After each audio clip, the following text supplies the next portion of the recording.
All right. Welcome back to another episode of Actually. And we will be continuing our conversation this morning on Adam Grant's book, Think Again. We'll be discussing chapters 7 and 8 today, which are about trying to change someone's mind and dealing with controversial topics. So we'll see how this little conversation goes. I imagine we'll all be screaming at each other, having dug in on very hardline positions by the end of it. No, we won't. Well played. One of the things that Grant does really well is illuminate the idea that it is very hard to change someone's mind. And he brings up a topic, an idea that he calls motivational interviewing.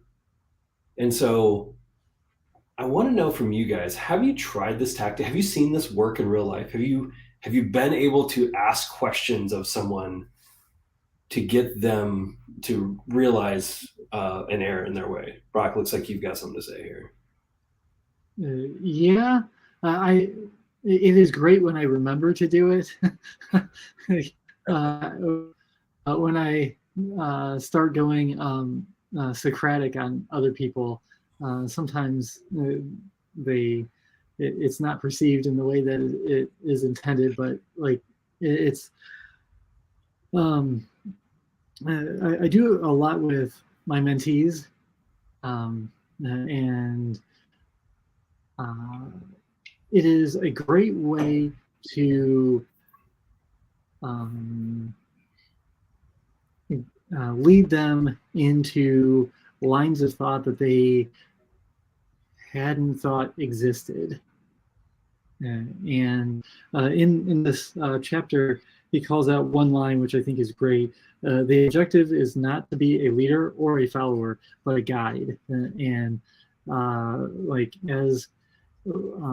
feel like that really flows in with the mentoring kind of aspect, that like when you're not trying to lead them or be a follower to them. You're supposed to be a guide to kind of point their direction, and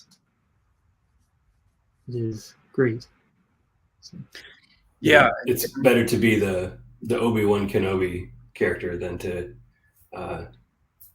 try and force them to be Luke.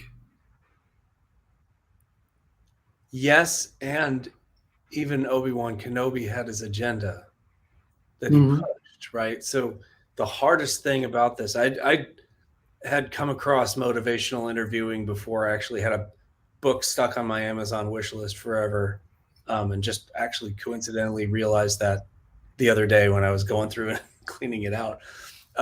So I was really happy that this showed up in the chapter. It's interesting, and it's right in, as a person who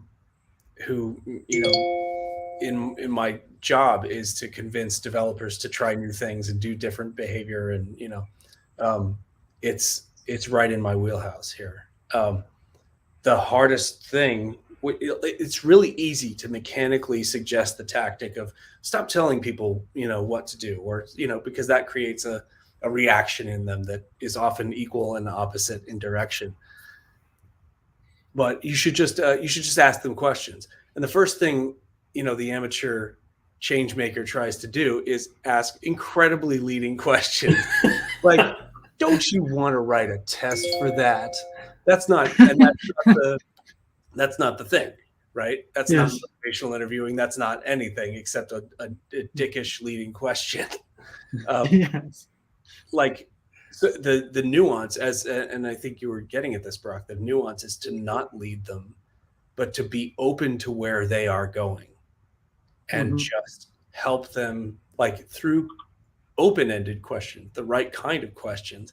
You're letting go of control and just showing them to themselves. Yes, and finding those questions is so hard. It's an art coming up with those questions. I do have one weird trick on that, though, and I picked this up from, there's another fine book a lot about this. That's oh my gosh, I lost the title of it. I'll come up with it in a second. But you start with It's The Coaching Habit. The Coaching Mm. Habit. I don't remember the author, but this one went around, me and a couple of the other coaches quite a bit a few years ago. But the trick is when you find yourself inevitably asking a yes or no question, like, do you understand this? Or what, something like that. Assume the answer is yes, and then form a question that begins with the word what or how. Not why. Stay away from why, but what or how. And then try to make it a narrow question that starts with what or how. And then you've got kind of a more powerful, open-ended question. That is great. That's interesting because I was about to say I would want to start with why questions. Mm-hmm. And so you're saying that is not what you would do. In guiding people, what and how are better than why because they're more concrete. Why tends to unearth stories that people tell themselves rather than actual experiences that they're having in their mind. So as soon as you had said, why did you say that? You can say, what would make you say that? And it actually has a tremendously different effect. Yeah. Like why it seems a lot more personal. And I feel like it can come off more attacking. Like, why would you say that? Like you can come off as very condescending in a very, very few number of words. So yeah, that's great. I also wonder if part of it is that oftentimes people haven't really thought about the why. And this has been one of the themes that we've had in this whole string of conversations, is the importance of that. But I wonder if some of my why questions over the years have fallen flat because I was asking someone for a reason why where they had not examined it. Yeah. Yeah, like I feel like why questions really are triggers to people's defenses. And whereas what and how, I feel people interpret it as being more inquisitive as to how they got to that place or what was their mindset for getting there. So yeah. And that's great. On that note, everybody stay curious. We solve the problem. Yeah, the ultimate, so there's the surface tricks like that. But at the same time, even if you follow those, if you inside yourself as the guide, if you are not okay with wherever they might take this and you want to control it and lead it in somewhere, it's not going to work. They're going to sense it. It's going to come across in the way you phrase your questions. You have to start there. Like, is my intention truly open and curious? Or am I leading a horse to water and like forcing them to... And there's another angle to that I have become aware of, and only in the last couple months, that you need to reach people and start people where they are at. You can't say, well, I want you to sit over here when you're over here, and because like they like trying to hit that target that you're trying to get them to hit, no matter where they are, if they aren't exactly where you want them to be to start off, they will never hit that point. And so you need to recognize that where you want them to start is not where they are necessarily at, and you need to move your assumptions to where they are at. And go from there. I had an interesting conversation, I guess it was an interview a couple years ago, where I was interviewing a potential candidate and asked his thoughts on unit testing, and his answer left a lot to be desired. And fortunately, I, in that moment, allowed myself to dig a little bit into that more. And it turns out he was just from a background. So he was in a boot camp, and then he was at his first job and neither of them really even taught what unit testing truly was. And so then that put it in a, like, it reframed the entire conversation where I'm like, oh, it's not that you don't like unit tests. It's not that you've tried unit tests and didn't like it. It's that you've never really tried it or had it properly explained to you. And just that, like, little bit more digging into where the candidate was really helped us have a much more productive conversation. Also led to some follow-ups where it's like, hey, we're going to continue to think about your application. In that meantime, here's some videos that you really ought to go watch, which then again gave him a chance to prove himself to us, in that, like, he was willing to go learn. And so it was really interesting as you're talking about, Brock, like, sometimes people just aren't, like, people follow different paths, and we assume people followed our path to what we know. And if someone kind of ended up in a spot through some other route, yeah, sometimes you just really have to dig into where they are and how they got there. Yeah, it's funny to examine it like that, because our thought process, if we encounter somebody who's got a different opinion than us professionally, the thought process really is, how did they have all the same experiences that I did and come to a different conclusion? It's nonsense once you spell it out. Yeah. No, it's not. Not everybody can be me. So obviously. Yes. Yeah, and I feel like that's where I feel a lot of the nuances, and I feel like when we tell somebody to go in a certain direction, and we aren't, and they are taking those instructions kind of conceptually from wherever they are at, it is you are guaranteed not to end up at the point that you want when they follow those directions. So, like, you have to kind of maybe this is walking on the line of walking a mile in their shoes, but find out where they're at. And I think you, Eric, did a really fine example of finding where they are at and taking the extra moment to get that extra information to help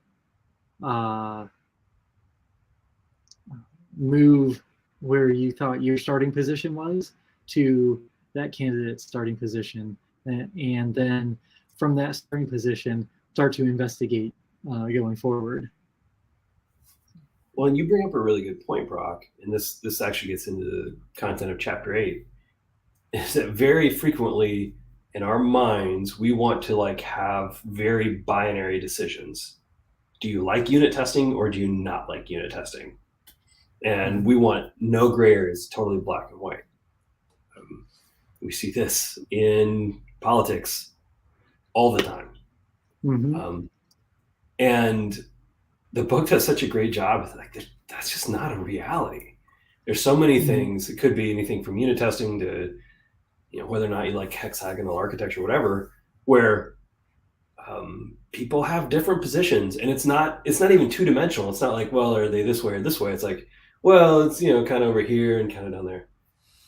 And being willing to embrace the complexity of someone's position really helps us to understand where they are and find common ground. Yeah. But there's I think we always bring up, like, the concept of test, because at least in the software engineering world, unit tests are something of a litmus test, and can be a rather charged thing on the scale of, are you pro Microsoft or are you pro Linux? And there's camps, and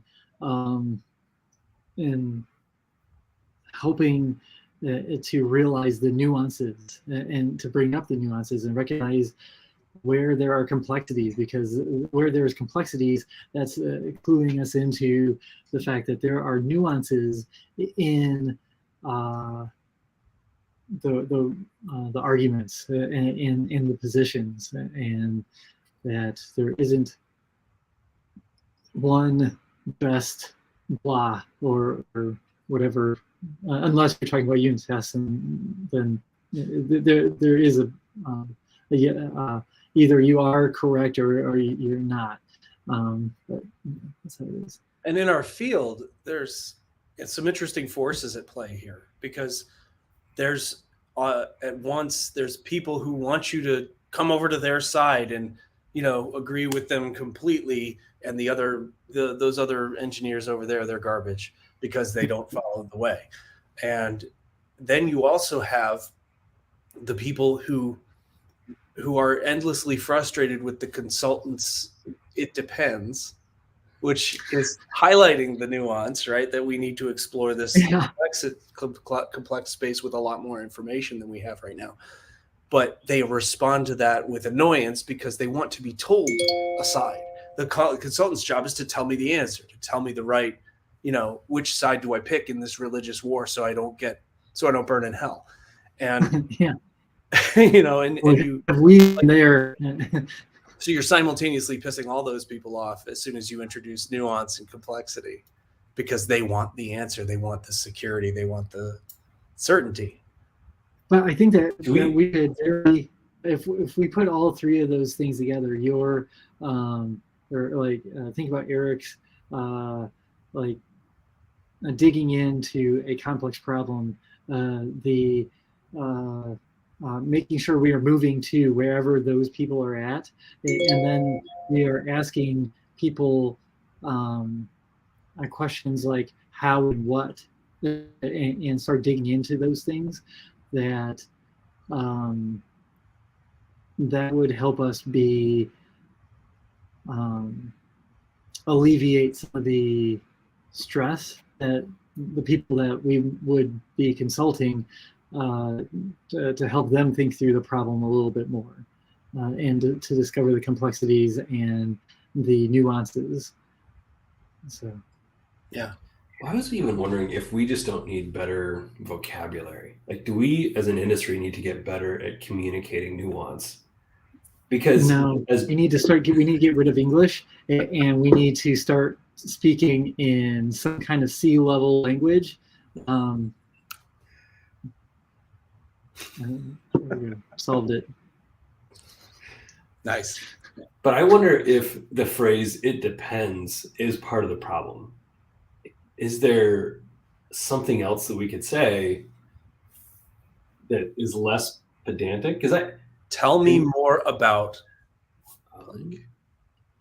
Yeah, I like that. The other thing that kind of came in was say, well, let's look at a couple angles to this, and then on the cuff try and come up with like one or two different aspects that they may have needed to think through, or alternatively, you could just start with the how and or not why, the how and what questions. Because I feel like people are fine, or like as a consultant, if I was in front of a client and I was asking them what and how questions, that I would be able to get them a very long distance before they would get mad and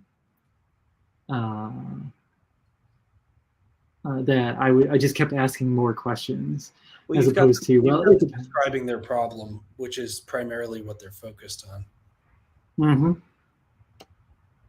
Yeah. Another thing that comes to mind is to directly just say there is no black and white answer, and I guess then you're back to it depends, but there isn't a sharp, a crisp answer that you're looking for. Maybe address the desire for certainty directly to make sure that they're on the same page with you on that journey, that like, no, we're exploring a complex space here. There is no one answer, even though you like that sounds like a nice thing to arrive at. That's not what we're doing here. I think being agreeable to them and assertive to them, in the sense that you can say, well, I see a handful of different solutions. Let's drill down into this problem and see if through a series of questions if we can get to a better the best fit for this solution. And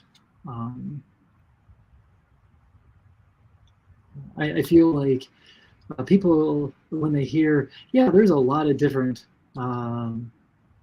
answers, that I feel like it comes off very different than it depends, and then a pregnant pause. One of the things that I absolutely loved in chapter 8 was, as a listener and as a learner, getting to the point where I respect as it depends, right? So Brock, you're talking about there is something that is not as strong in communicating when we use the phrase "it depends," because we are used to the strength that some people come across with very bold assertions, and usually that's not the best answer. I loved when he said that when we're reading, listening, or watching, we can learn to recognize complexity as a sign of credibility. And so one of the things that I want to do for myself is, in conversations when I'm talking with people and asking about what they do, if you have one person that says, here's what we do, that's it. Like, that's bold. It communicates very tersely.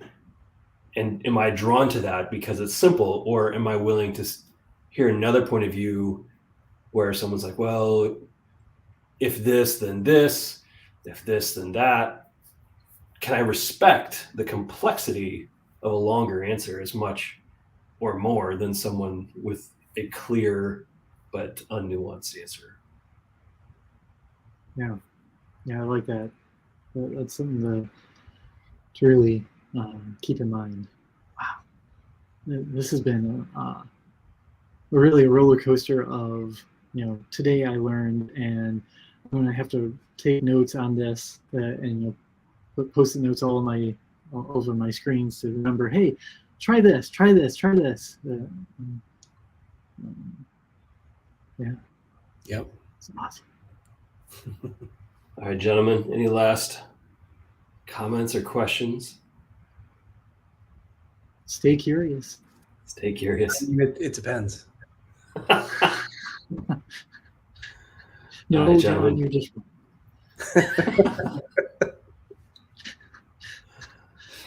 All right, my friends, we'll see you later. Thanks, guys. Yeah.